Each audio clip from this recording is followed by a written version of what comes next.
শুভ সকাল বন্ধুরা, তোমরা সবাই কেমন আছো?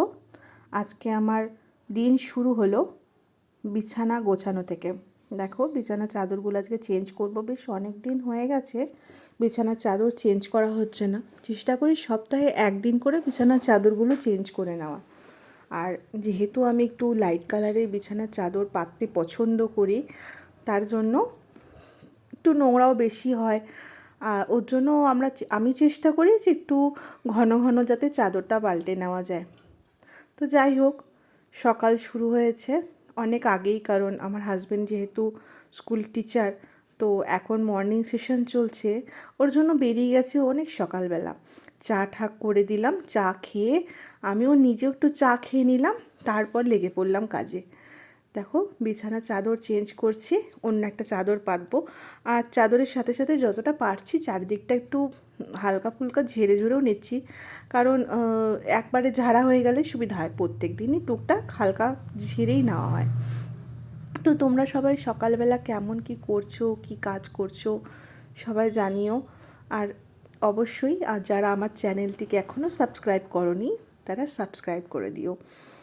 দেখো, আমি একদম লাইট কালারের চাদর পাচ্ছি। আমার এই রকম টাইপের চাদর এত ভালো লাগে, তোমাদেরকে কি বলবো। সাদা রং হবে, লাইট লাইট কালারের ওপরে একটু ডিপ লাল কিংবা ব্লু কালারের কিংবা পিঙ্ক কালারের দিয়ে ফুল হবে, ফ্লাওয়ার মোটিভ থাকবে, খুবই ভালো লাগে দেখতে।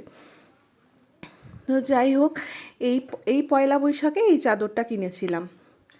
তো আমাদের এখানে কাছে খুবই জনপ্রিয় যে দোকান, সেখান থেকে কিনেছিলাম। কারণ এখানে কাটোয়ায় যারা থাকো তারা সবাই জানো, নূর বেডিংয়ের চাদরের দারুণ কালেকশন। যারা জানো না বা যাওনি তারা একবার গিয়ে একটু দেখে এসো। আশা করি সবাই জানো মোটামুটি কাটোয়াতে নূর বেডিংয়ের চাদরের কালেকশন অনবদ্য, অসাধারণ। তো চাদর ঠাদর পাচ্ছি, এরপরে দেখি টুকটুক করে অনেক কাজ। সকালবেলায় টুকটাক কাজগুলো একটু সেরে নিই, এগুলো একটু বাসি কাজ, এগুলো সেরে নিলে সকালবেলা সেরে নিলে বেশ তারপরে সারাদিনটা না বসে থাকলেও ভালো লাগে। আর ঘর গোছালে দেখবে, ঘর গোছালে মন ভালো থাকে। দেখবে যেদিনকে তুমি ঘর গোছাবে বা যেদিন বিছানার চাদর পাতবে, সেদিন বিছানার ওপর বসতেও ভালো লাগবে আর বিছানার চাদরের ওপর শুতেও ভালো লাগবে। দেখো, বিছানার চাদরের সাথে সাথে এবার একটু বালিশের ওয়ারগুলোও চেঞ্জ করে নিচ্ছি। বালিশের ওয়ারগুলো আসলে হেয়ার ডাই করলে, আমার হাজব্যান্ড যেহেতু হেয়ার ডাই করে, কালো কালো স্পট হয়ে যায়। আর আমি যেহেতু সাদা রঙের চাদর পাতি, বালিশের ওয়ারগুলোও সাদা থাকে, তার জন্য একটু কালো কালো স্পট হয়ে যায়। তার জন্য চেষ্টা করি একটু ঘন ঘন চেঞ্জ করার। দেখো, মোটামুটি আমার এই ঘরটা গোছানো হয়ে গেছে। এখানে অ্যাকচুয়ালি আমি আমার হাজব্যান্ড এই ঘরে সাধারণত রাত্রিবেলা শুই। আর ওই যে সামনের ঘরটা দেখছো, এই ঘরটা আমার শাশুড়ি মা শোন। তো মশারি দুটো দেখছো, আমি মশারি না একদম মানে ভাঁজ করতে পারি, কিন্তু ভাঁজ করতে আমার একদম ভালো লাগে না, তেমন মশারি টানাতেও ভালো লাগে না। তাই আমার হাজব্যান্ড মশারি টানায়, আর মশারিটা ভাঁজ করার দায়িত্ব তার। মানে প্রথম থেকেই এটা এগ্রিমেন্ট বলতে পারো, যে মশারি মানে মশারি যদি টানানো হয় তাহলে তুমিই টানাবে আর তোমাকেই গুছোতে হবে। বাকি এটা না বললেই নয়, এটা বলতেই হতো।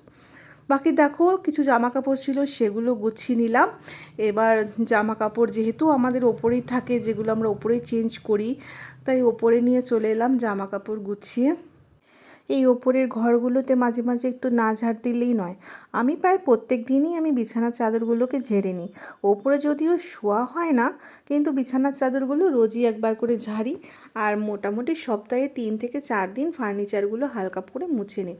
কদিন আগে একটা অনুষ্ঠান বাড়িতে নিমন্ত্রণ ছিল, দুপুরবেলা নিমন্ত্রণ খেতে। দুপুরবেলা বলে পাশের বাড়িতেই সালোয়ার পরেই চলে গিয়েছিলাম। তো সেগুলো আর ভাঁজ করা হয়েছিল না, যেহেতু হালকা হালকা ঘেমেছিলাম, সেগুলো একটু মেলে রেখেছিলাম। এখন শুকিয়ে গেছে, 2 দিন পরে আজকে ভাঁজ করে আলমারিতে তুলে রাখবো। এই আর একটা জামা, এই জামাটা ট্রায়াল দিয়েছিলাম, যদিও হালকা হালকা করে ঘাম ছিল শরীরে, ওর জন্য ওটাও একটু মেলে রেখেছিলাম। আজকে ওটাও ভাঁজ করে গুছিয়ে রাখছি। দুটো সালোয়ারই খুব সুন্দর, জানো তো। আমি দুটোই পরেছি, তবে একটা একটু বেশি ফিটিংস হয়। তো দেখছো, এই যে ব্যাগটা, এই ব্যাগের মধ্যে আমি না জামা কাপড়গুলো গুছিয়ে গুছিয়ে রাখি, তারপরে আলমারিতে রাখি। তাহলে জামা কাপড়গুলো না এক জায়গায় সেট হয়ে থাকে, অগোছালো হয় না। তো ওই ব্যাগটা নিয়ে আলমারিতে রেখে দিয়ে এলাম। এবার বিছানার চাদরগুলো একটু ভালো করে ঝেড়ে নিচ্ছি। আমরা না এই ঝাঁটাই ব্যবহার করি, মানে শলার ঝাঁটা। এগুলোতে না ভালো ধুলো ঝাড়া যায়। অনেকে প্লাস্টিকেরগুলো ব্যবহার করো, হয়তো সেখানে অ্যাভেলেবেল নয়, হয়তো পাওয়াও যায় না। কিন্তু আমার শ্বশুরবাড়িতে নারকেল গাছ আছে, আর নারকেলের পাতা ছাড়িয়ে এই ঝাঁটাগুলো বের করে আমরা না ঘরে বিছানার চাদর ঝাড়ার জন্য ব্যবহার করি। এই ঝাঁটাগুলো আবার অন্য কোথাও ব্যবহার করি না, শুধু বিছানার চাদরই ঝাড়ি। তোমাদের সঙ্গে গল্প করতে করতে সমস্ত কাজ শেষ। এবার একটু বসে জল খেয়ে নিচ্ছি। তোমরা কিন্তু অবশ্যই সাবস্ক্রাইব করো আর সাথে থেকো।